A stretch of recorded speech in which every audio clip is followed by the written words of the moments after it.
رسول کریم صلی اللہ علیہ وسلم جب عرفہ سے لوٹے تو پہاڑ کی گھاٹی کی جانب مڑ گئے اور رفع حاجت کی۔ اسامہ کہتے ہیں کہ پھر آپ نے وضو کیا اور میں آپ صلی اللہ علیہ وسلم کے اعضاء پر پانی ڈالنے لگا اور آپ وضو فرماتے رہے۔ میں نے کہا یا رسول اللہ، آپ اب نماز پڑھیں گے؟ آپ نے فرمایا نماز کا مقام تمہارے سامنے یعنی مزدلفہ میں ہے، وہاں نماز پڑھی جائے گی۔ اس حدیث سے ثابت ہوا کہ وضو میں دوسرے آدمی کی مدد لینا جائز ہے۔ صحیح بخاری حدیث نمبر 181۔ مغیرہ بن شعبہ رضی اللہ عنہ ایک سفر میں رسول کریم صلی اللہ علیہ وسلم کے ساتھ تھے۔ وہاں آپ رفع حاجت کے لیے تشریف لے گئے۔ جب آپ واپس آئے، آپ نے وضو شروع کیا تو مغیرہ بن شعبہ آپ کے اعضائے وضو پر پانی ڈالنے لگے۔ آپ صلی اللہ علیہ وسلم وضو کر رہے تھے۔ آپ نے اپنے منہ اور ہاتھوں کو دھویا، سر کا مسح کیا اور موزوں پر مسح کیا۔ صحیح بخاری حدیث نمبر 182۔ عبداللہ بن عباس رضی اللہ تعالی عنہ نے رات رسول کریم صلی اللہ علیہ وسلم کی زوجہ مطہرہ اور اپنی خالہ میمونہ رضی اللہ عنہا کے گھر میں گزاری۔ وہ فرماتے ہیں کہ میں تکیے کے عرض یعنی گوشے کی طرف لیٹ گیا اور رسول کریم صلی اللہ علیہ وسلم اور آپ کی اہلیہ نے معمول کے مطابق تکیے کی لمبائی پر سر رکھ کر آرام فرمایا۔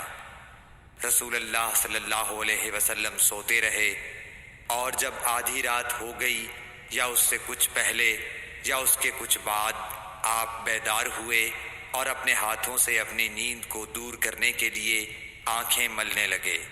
پھر آپ نے سورہ آل عمران کی آخری 10 آیتیں پڑھیں۔ پھر ایک مشکیزے کے پاس جو چھت میں لٹکا ہوا تھا آپ کھڑے ہو گئے اور اس سے وضو کیا، خوب اچھی طرح، پھر کھڑے ہو کر نماز پڑھنے لگے۔ ابن عباس رضی اللہ تعالی عنہ کہتے ہیں میں نے بھی کھڑے ہو کر اسی طرح کیا جس طرح آپ نے وضو کیا تھا۔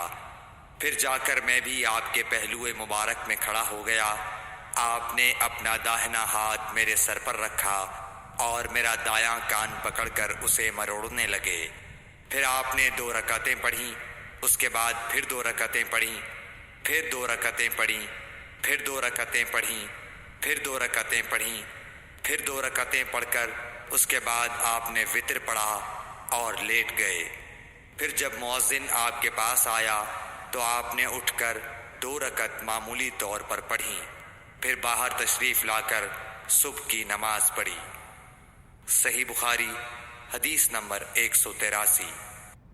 اسماء بنت ابی بکر کہتی ہیں کہ میں رسول اللہ صلی اللہ علیہ وسلم کی زوجہ محترمہ عائشہ رضی اللہ تعالی عنہا کے پاس ایسے وقت آئی جب کہ سورج کو گہن لگ رہا تھا اور لوگ کھڑے ہو کر نماز پڑھ رہے تھے۔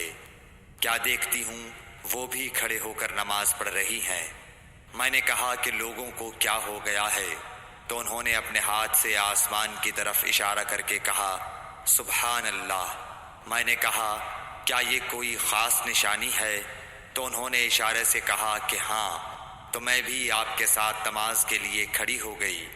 آپ نے اتنا قیام فرمایا کہ مجھ پر غشی طاری ہونے لگی اور میں اپنے سر پر پانی ڈالنے لگی۔ جب رسول اللہ صلی اللہ علیہ وسلم نماز سے فارغ ہوئے تو آپ نے اللہ کی حمد و ثنا بیان کی اور فرمایا آج کوئی چیز ایسی نہیں رہی جس کو میں نے اپنی اس جگہ نہ دیکھ لیا ہو، حتیٰ کہ جنت اور دوزخ کو بھی دیکھ لیا، اور مجھ پر یہ وحی کی گئی ہے کہ تم لوگوں کو قبروں میں آزمایا جائے گا، دجال جیسی آزمائش یا اس کے قریب قریب۔ راوی کا بیان ہے کہ میں نہیں جانتی کہ اسماء نے کون سا لفظ کہا۔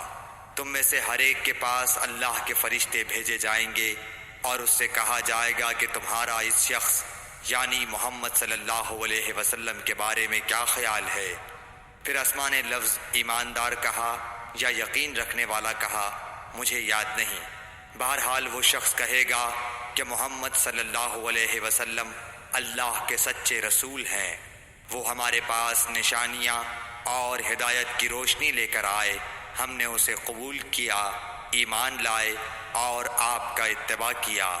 پھر اس سے کہہ دیا جائے گا کہ تو سو جا، در حال یہ کہ تو مرد صالح ہے اور ہم جانتے تھے کہ تو مومن ہے۔ اور بہرحال منافق یا شکی آدمی، اسما نے کون سا لفظ کہا مجھے یاد نہیں، جب اس سے پوچھا جائے گا کہے گا کہ میں کچھ نہیں جانتا، میں نے لوگوں کو جو کہتے سنا وہی میں نے بھی کہہ دیا۔